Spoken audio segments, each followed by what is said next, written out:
So this is my white iPhone 11. It's about 3.5 years old. I bought it when it was launched in late 2019, and tomorrow I get my iPhone 13. So this is my last day with this phone, and here is how it has been. So I'm gonna cut to the chase and talk about the battery life straight away. The battery life was great for the first 2 years, and after that it slowly started getting worse and worse.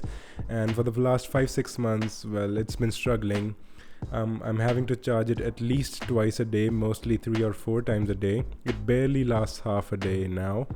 It's at 74% battery health. It remained above that 80% mark, which is exactly what Apple says on their website. When your battery life reduces, you start seeing shorter screen times and stuff like that. I haven't had any unexpected shutdowns, as Apple says in the settings menu.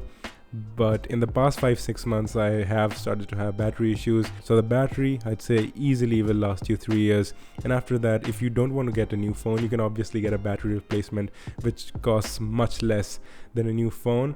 And as these iPhones, they start getting older, the battery replacement costs also start getting lower and lower. A newer iPhone's battery will cost you more as compared to a 3 or 4 year old model. So I'd say the battery easily checks out for lasting a good while. 3 years is solid battery life, and after that a good battery replacement program, which Apple does offer, makes up for a solid long lasting iPhone battery. Next up, let's talk about the performance. The performance has been stellar. It still runs like a charm, and it's actually very comparable to the newer iPhones. I don't think there's much of a difference at all in day-to-day tasks, and only in the most demanding tasks do you start to see a slight difference in performance in the newer A14 or A15 Bionic chipsets. This is running the A13 Bionic chip, which is actually the chip in the latest iPad 10th or 11th gen, whatever it is. So yeah, it's a great chip, still runs great. It runs a little hot if you're in a hot climate, but other than that, no issues. Even though my battery health is lower than that 80% mark, I have had zero performance issues. With a little bit of heating issues, I'd say performance is stellar. This chip is actually still good enough to go for another 2 or even 3 years. And that's how powerful Apple's chips are. It does heat up quite a bit, so I do have to use a phone case on it to have my hands comfortable. But other than that, I have had no issues. From video rendering to gaming. Next up, let's talk about the screen, and it does have that infamous 720p screen. Well, the screen is actually really good, and you only see a difference if you compare it side by side to like an iPhone 14 Pro Max or a newer iPhone with an OLED display. Obviously, the OLED display will have deeper blacks because the pixels turn off, and it is a high resolution screen, so things will be sharper. But in day-to-day life, this screen is sharp enough and the blacks are fine. It's a good display. Now, talking about the reliability, the screen was great for the past 3 years, and only in the last few months I have had 2 really faint yellow spots right on the left side of that notch. They're not really noticeable unless you have a white background and you're looking for it.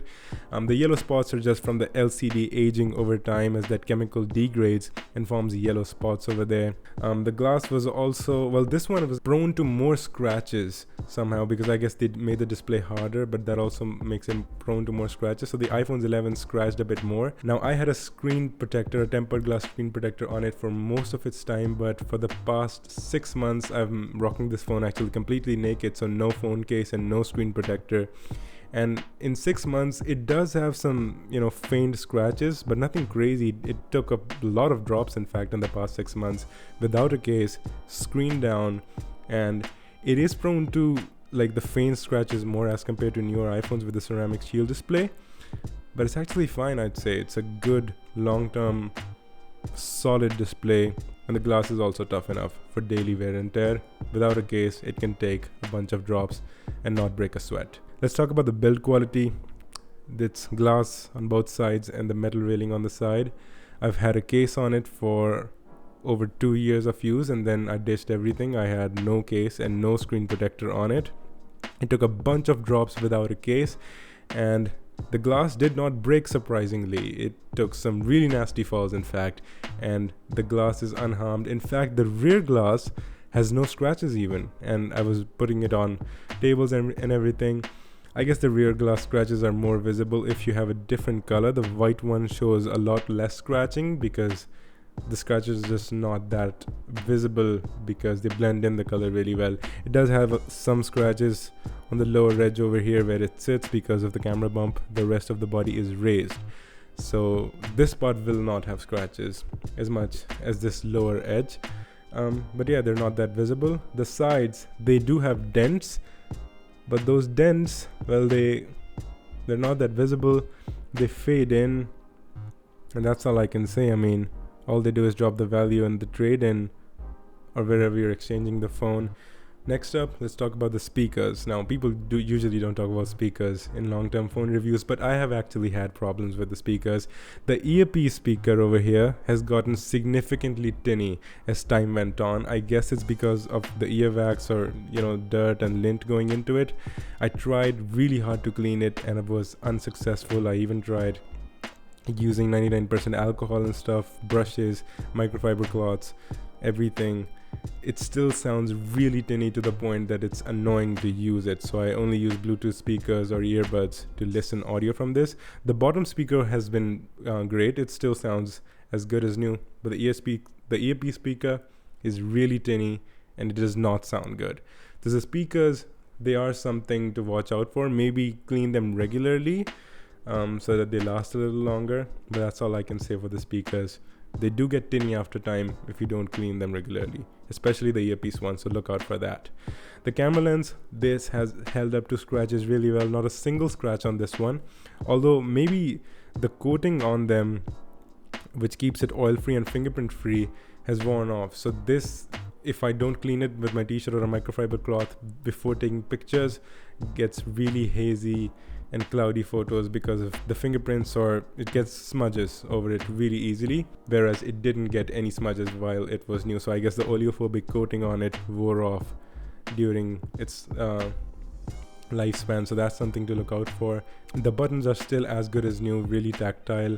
The mute switch, well, lint gets stuck in it and it might get stuck, which mine got for a couple of times, but I cleaned it with a brush and it works really fine. The charge port also gets filled up with lint. I also had to clean it. It actually stopped charging for a while. Now, software wise, iOS 16 has notoriously been buggy for all iPhones, and so has the case been on this one as well. I have seen a couple of bugs, but if you compare it to Android devices, well, this is still much better, much smoother, and much less buggy than, let's say, a Pixel. So the software experience before iOS 16, I'd say, has been 10 out of 10 excellent, and even now it's a great 9 out of 10, and it still will get at least 2 or 3 more years of software support from Apple, as they have been notoriously good for providing long-term software updates for phone. I mean, iPhone 6 is probably still getting security updates on that iOS version that it has, so no worries over that. So how long do I recommend keeping your iPhone for? I say at least hold on to it for 3 years. For 3 years, I had zero issues with this, literally zero issues, except that front-facing speaker getting tinny. There's actually a point where it just starts going downhill really quickly after that 3-year point, and that's when you really want to upgrade. Thank you for watching. I'm restarting the channel. If you liked the video, hit subscribe, comment down below, like or dislike, and I'll see you in the next one. Goodbye.